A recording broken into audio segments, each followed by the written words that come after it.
Malam itu, badai paling ganas dalam sejarah melanda pantai timur, Amerika.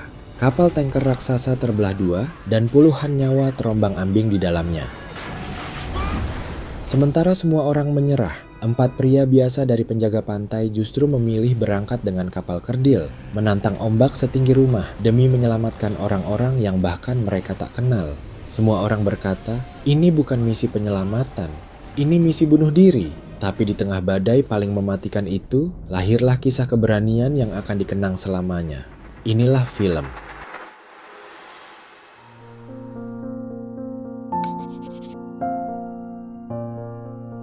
Pada tahun 1951, sebuah mobil klasik berhenti di depan sebuah gerai kecil di kota pesisir Chatham. Di dalamnya ada 2 pria, Bernie Weber. Tokoh utama kita ini hanyalah sosok pemalu dan kikuk. Dan sahabatnya, Gus. Bernie malam itu bukan hendak bertugas, tapi hendak bertemu cinta pertamanya. Namanya Miriam, wanita yang baru ia kenal lewat sambungan telepon beberapa minggu terakhir. Begitu memasuki gerai, dunia seolah berhenti sesaat. Bernie terpana melihat Miriam yang anggun, dan Miriam pun menatap balik dengan senyum yang sama canggung tapi tulus. Gus, yang selalu tahu cara mencairkan suasana, langsung mengajak mereka ke tempat lain yang lebih romantis. Di sana, dengan nada gugup tapi jujur, Bernie mulai bercerita tentang hidupnya sebagai penjaga pantai. Miriam mendengarkan dengan mata berbinar.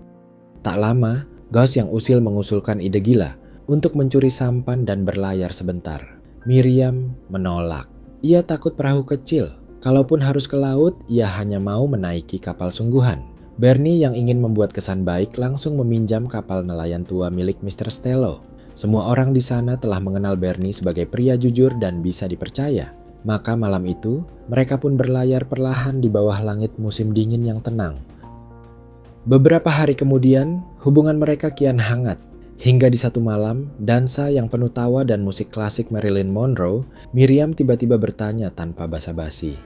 Will you marry me? Bernie yang gugup menjawab, No. Mendengar penolakan itu, Miriam pun berbalik, kecewa, dan pergi. Namun di parkiran, Bernie mengejarnya, menjelaskan dengan suara bergetar bahwa alasannya bukan karena tak mencintainya, tapi karena ia takut Miriam harus menjadi janda terlalu cepat. Sebagai penjaga pantai, ia tahu betapa kejamnya laut. Miriam akhirnya mengerti dan menerima semua ketetapan, lalu keduanya sepakat menikah 3 hari lagi, tanggal 16. Bernie juga bilang kalau dia akan memintai izin Komandan Claff terlebih dahulu. 15 km dari pantai Chatham, sebuah kapal raksasa Pendleton T2 oil tanker terombang-ambing di tengah badai Atlantik. I'm calling the captain back. Man, Jolt, you can fracture again. Take it down to 3 knots, please. Di ruang mesin yang bergemuruh, Seibert, kepala teknisi menatap ngeri pada dinding baja yang sudah pernah retak dan hanya dilas seadanya. Ia segera menghubungi kapten, memohon agar kecepatan diturunkan. Tapi kapten tidak menghiraukannya. Beberapa detik kemudian,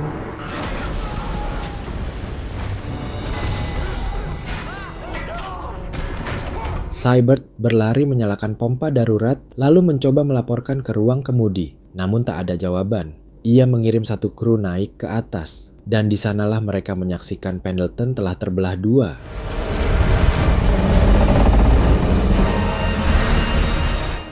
Bernie yang baru selesai berpatroli, masuk ke stasiunnya. Suara radio memenuhi ruangan. Sebuah laporan darurat terdengar. Kapal tanker Fort Mercer mengalami kebocoran, tangki minyak tumpah, awak kapal dalam bahaya. Bernie dan orang lainnya mendengarkan, tapi tidak bereaksi apapun karena kapal itu tanggung jawab penjaga pantai wilayah Boston. Ia lalu menemui Komandan Claff untuk meminta izin menikah esok hari. Sebelum Claff sempat menjawab, Fitzgerald sang teknisi radar memanggil panik dari ruang sebelah. Mereka menatap layar radar yang baru saja diperbaiki. Di sana tampak beberapa titik, kapal penyelamat dari Boston. Tapi ada 1 titik kecil, sendirian jauh dari yang lain. Claff lalu berkata radar ini masih rusak. Tanpa pikir panjang, ia malah menyuruh Bernie dan Richie membantu nelayan mengikat kapal di dermaga. Tanpa sadar, titik kecil di radar itu bukan error. Itu adalah setengah kapal Pendleton yang sedang berjuang bertahan hidup. We're in water. We gotta launch some lifeboats. You jackass, Brown. At least We don't know if the captain got off an SOS. down in the water in this storm. Dude, where we just sit up here do nothing? Di tengah badai, di atas geladak Pendleton yang tinggal separuh, semua kru berkumpul dan berdoa dalam gemetaran. Kapten mereka sudah tewas. Begitu juga para kru di bagian depan kapal yang kini telah hilang di telan laut. Di antara mereka, Brown tak henti-hentinya berteriak agar segera menurunkan sekoci. Tapi semua tahu, sekoci itu cuma muat 8 orang tok. Saat suasana makin kacau, Seabird pun datang. Ia menenangkan semua orang. Ia tak tahu apakah sinyal SOS sempat terkirim atau tidak, tapi klakson kapal masih hidup. Mungkin saja di luar sana ada yang mendengarnya. Namun waktu terus berjalan, air sudah mulai masuk ke ruang mesin. Kalau air itu sampai menenggelamkan generator, pompanya akan mati. Dan kalau pompa mati, kapal ini ikut tenggelam. Brown kembali memaksa menurunkan sekoci, tapi Seabird menolak keras. Sekoci bakal hancur dalam 5 detik kena ombak sebesar itu. Semua terdiam. Lalu Seabird mengambil keputusan gila. Mereka akan mencoba mengemudikan setengah kapal ini menuju perairan yang lebih tenang. Dengan baut, baja, dan besi seadanya, mereka bisa membuat kemudi manual di tengah badai. Saat itu juga, operator radio mendengar kabar buruk yang dimana kapal Fort Mercer telah tenggelam. Semua terperanjat. 2 kapal raksasa hancur dalam waktu kurang dari 24 jam. But if everyone's gonna help them, who's gonna come for us? Di stasiun penjaga pantai, Bernie mendapat panggilan dari Miriam, yang memang bekerja sebagai operator telepon. Ia menanyakan apakah Bernie sudah memintai izin pada komandan untuk menikah. Bernie menjawab pelan kalau ia belum sempat karena sedang sibuk bertugas. Di tengah percakapan, seorang angkatan laut muda masuk menumpang berteduh. Cuaca di luar benar-benar mengerikan. Sementara itu, di sebuah rumah di tepi pantai, seorang warga tiba-tiba mendengar suara klakson samar dari kejauhan, dan matanya membulat setelah melihat bayangan kapal yang terus membunyikan klakson minta pertolongan. Berpindah ke kapal Pendleton, Seabird dan krunya akhirnya berhasil membuat kemudi manual dari balok baja. Tapi belum sempat lega, Popo datang dan mengabarkan kalau Brown dan beberapa orang nekat ingin menurunkan sekoci. Seabird naik ke geladak lalu menebas tali sekoci itu. Sekoci itu hancur berkeping-keping dihantam ombak. Semua terdiam, sadar bahwa apa yang dikatakan Seabird benar. Seabird lalu berteriak keras mengajak semuanya bersatu dan melayarkan setengah kapal ini ke area yang lebih tenang. Semua kru mengangguk, tapi di sudut geladak, Brown hanya menatap tajam. Ia belum selesai dengan amarahnya. Di daratan, Bernie yang membantu mengikat perahu tiba-tiba didatangi seorang warga dan melapor dengan yakin. Ia melihat kapal terombang-ambing sembari membunyikan klakson minta tolong. Bernie terdiam sejenak, lalu segera kembali ke stasiun. Di sana, Komandan Clav baru saja menerima kabar dari pusat. Memang ada sebuah kapal tanker yang terbelah 2 di tengah badai. Radar mereka tidak rusak, kapal itu nyata. Semua orang terkejut karena baru kali ini 2 kapal terbelah dalam 1 hari. Tanpa ragu, Clav memberi perintah yang terdengar mustahil. Bernie, siapkan perahu. Kau dan timmu akan pergi menyelamatkan mereka. Perintah itu membuat semua orang di ruangan terdiam. Mr. Stello, nelayan tua yang sudah kenyang pengalaman, mencoba menghentikannya. Bernie, kau gila. Tahun lalu, 8 orang mati di badai seperti ini. Clav itu anak kantoran. Dia memerintahkan orang seenak dahinya aja. Tapi Bernie tetap orang lurus. Dengan suara tegas ia berkata, Just to tell the Coast Guard they say, you gotta go out. I don't know if I will, but I'm gonna try. Satu persatu para relawan muncul. Richie, si pemberani jadi orang pertama yang berdiri. Disusul Gus, tapi Bernie menolak karena ia sedang demam. Lalu Fitzgerald maju ke depan, menawarkan diri sebagai teknisi mesin. Dan terakhir, pelaut EL yang tadi menumpang di stasiun ikut melangkah maju, dan dia bernama Ervin. Kini, lengkaplah kru yang diperlukan Bernie.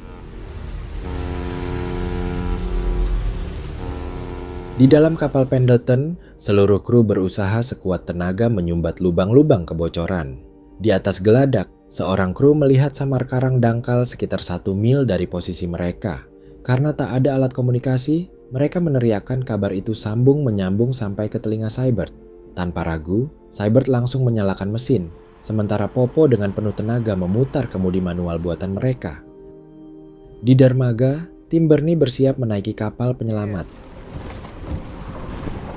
Last known position of the Pendleton is here.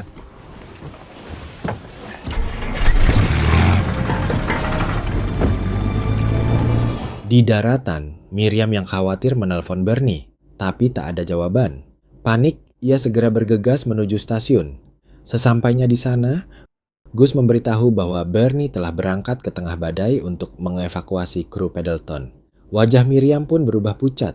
Ia hanya bisa menatap keluar jendela sembari menahan cemas pada pria yang baru saja berjanji akan menikahinya.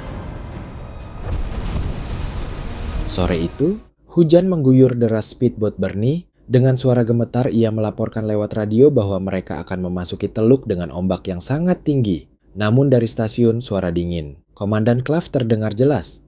"Lanjutkan misi, petugas Bernie." Itu perintah.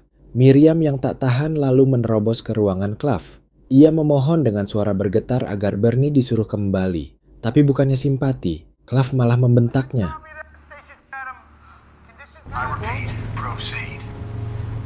Please just call him back. Get out of my station! Hati Miriam hancur, lalu pergi dari sana. Di perjalanan pulang, pandangan kabur oleh hujan dan air mata. Sampai akhirnya, mobil Miriam keluar jalur menghantam parit. Di atas kapal Pendleton, ombak yang semula menghantam dari samping kini berbalik arah.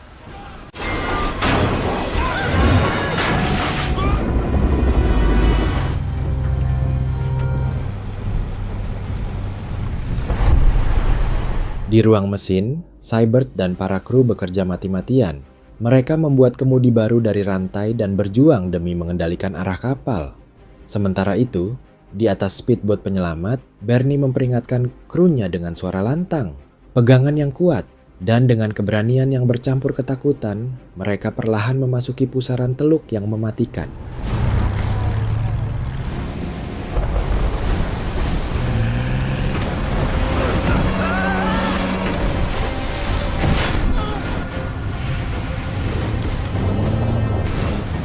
Compass is gone! I got it! I got it!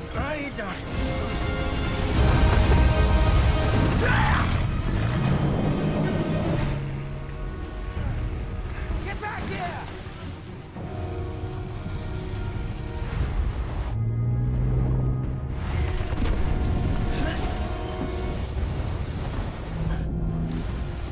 Dan ketika akhirnya keluar dari teluk, mereka terdiam sejenak, bernapas, sedikit lega. Tapi satu hal yang pasti, ini belum berakhir.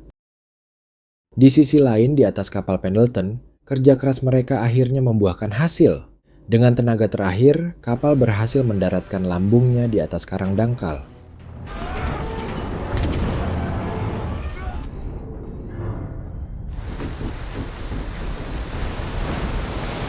Namun kemenangan itu belum sepenuhnya aman.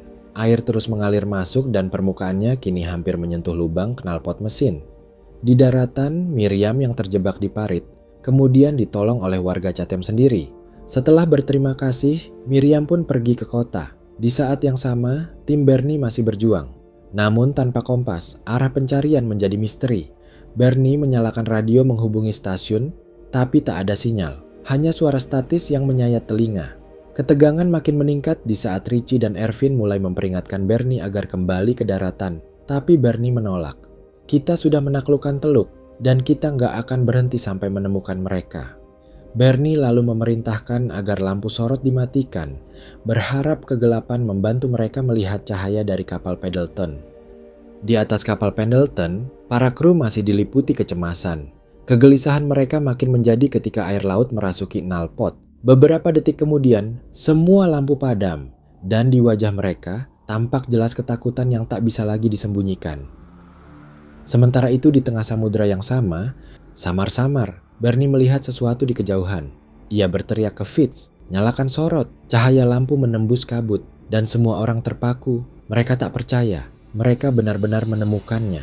Gembira pecah dari atas kapal Pendleton. Orang-orang melambaikan tangan dan sebagian meneteskan air mata. Lalu kemudian satu persatu kru mulai turun menggunakan tangga tali menuju perahu penyelamat.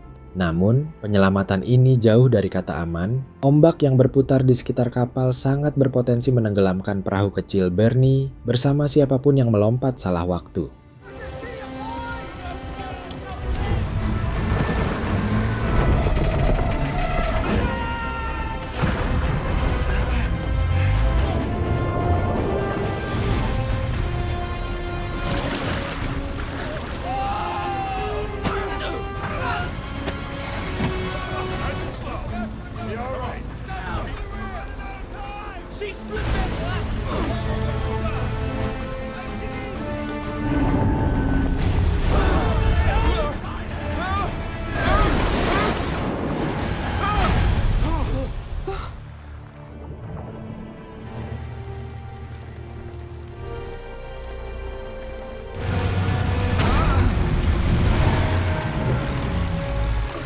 get these guys back in, and we all live and we all die.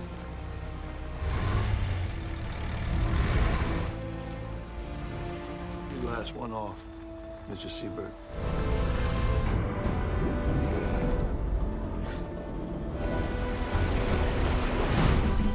Last man!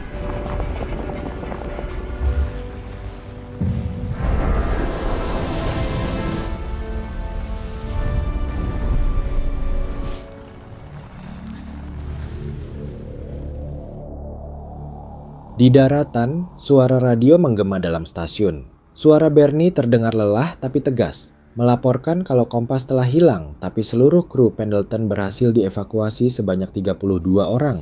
Semua menatap satu sama lain, seolah tak percaya manusia biasa dan speedboat kecil bisa melakukan itu.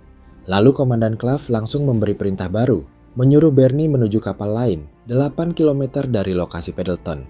Perintah yang mustahil, di tengah badai tanpa kompas, tanpa cahaya, tanpa arah. Bernie menatap Richie dan berkata, "Clav sangat lucu, bagaimana bisa kita mengetahui lokasi kapal itu tanpa kompas?" Bernie lalu memutar tuas radio dan mematikannya. Di kota kecil Chatham, warga mendengar semua percakapan Bernie tadi, termasuk Miriam. Kekhawatiran semakin menjadi saat lampu-lampu di seluruh kota tiba-tiba padam. Orang-orang menunduk, berbisik bahwa badai tahun ini jauh lebih kejam dari sebelumnya. Di atas speedboat yang overmuatan, Seibert menatap Bernie dengan heran. Bagaimana cerita mereka bisa menemukan kapal tanpa kompas? Bernie hanya menjawab singkat bahwa semua ini hanyalah keberuntungan. Tapi saat angin kembali berembus, ia menatap ke depan. Angin kini bertiup dari sisi yang berlawanan dari saat mereka berangkat. Sebuah tanda kecil bahwa arah pulang mungkin tepat di depan.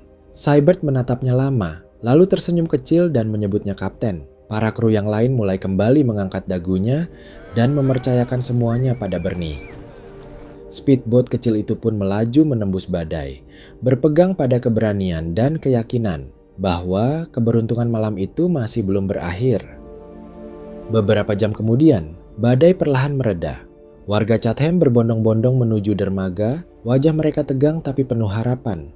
Sementara itu di tengah laut, Bernie terus memegang kendali. Angin dingin memukul wajahnya, tangannya nyaris beku dan beberapa kru mulai kehilangan kesadaran karena hipotermia. Bensin hampir habis, harapan pun mulai menipis. Di daratan, kota Chatham masih diselimuti gelap gurita. Tapi di tengah kecemasan, Miriam menyalakan lampu mobilnya ke arah laut. Dan perlahan, satu persatu warga mengikuti hingga seluruh dermaga menyala oleh cahaya. Bernie dan timnya terus melaju, hingga pada akhirnya seberkas cahaya menembus kabut. Bernie dan Richie menegakkan tubuhnya, bibir mereka bergetar menahan haru. Itu bukan sekadar cahaya, itu adalah kehidupan yang menunggu mereka kembali. Semakin dekat mereka mendekati cahaya, semakin jelas suara ombak beradu dengan dermaga dan samar terdengar sorakan orang-orang yang menunggu. Ketika lambung perahu akhirnya menyentuh kayu dermaga, seluruh warga Chatham bersorak bahagia. Lampu mobil menerangi wajah-wajah lelah yang basah oleh air laut dan air mata. Bernie menatap ke arah kerumunan, dan di antara cahaya yang menyilaukan itu, terdapat wajah yang paling ia rindukan tentunya. Tak ada tepuk tangan yang cukup keras, tak ada kata yang cukup agung untuk menggambarkan malam itu.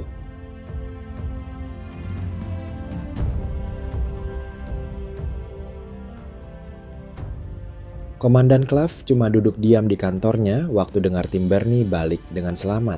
Dia nggak ke dermaga, mungkin karena malu dan ngerasa bersalah. Dan pada akhirnya, di malam gelap yang nyaris merenggut segalanya, Bernie Webber, Richie atau Richard Livesey, Andy Fitzgerald, dan Erwin Maske menorehkan keajaiban yang tak akan pernah dilupakan. Tindakan mereka dikenang sebagai penyelamatan paling berani dalam sejarah penjaga pantai Amerika.